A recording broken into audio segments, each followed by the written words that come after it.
प्रधानमंत्री आवास योजनेअंतर्गत आज जवळपास 20 लाख लोकांना जी आहे ती घरकुल योजना जी आहे ती मंजूर झालेली आहे आणि त्यापैकीच काही जणांना मंजुरी पत्र जे आहेत ते देखील देण्यात आलेले आहेत। आपण आता बालेवाडीमध्ये आहोत, ज्यांना हे मंजुरी पत्र देण्यात आलेले आहेत आपण त्यांच्याशी बोलणार आहोत। काका, कुठून आलात तुम्ही?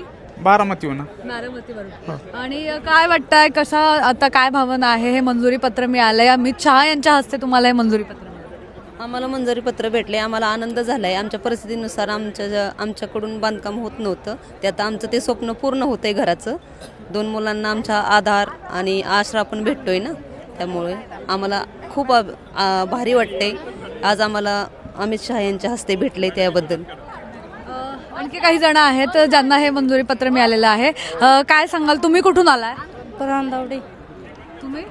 मावळ तालुक्यावरून आलोय। मावळमधून। आणि आता काय भावना आहेत? प्रधानमंत्री आवास योजनेअंतर्गत आता स्वतःचं हक्काचं घर जे आहे ते बांधून मिळणार? हो, आता बांधून मिळणार की आता झाले सुरुवात, पाया वगैरे बांधलाय। पहिला हप्ता जो आहे तो देखील आता या कार्यक्रमादरम्यानच देण्यात आलेला आहे। तुम्हाला तुमच्या मोबाईलवर आलं का त्याचं मेसेज वगैरे? नाही, अजूनपर्यंत नाही पडलं नाही अजूनपर्यंत।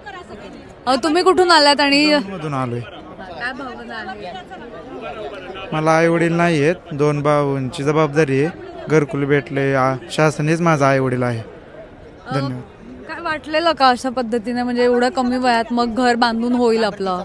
वाटले होतं, मम्मीच्या नावावरती चालतं पण मम्मी एक्सपायर झाल्यानंतर माझ्या नावावरती ट्रान्सफर केलं।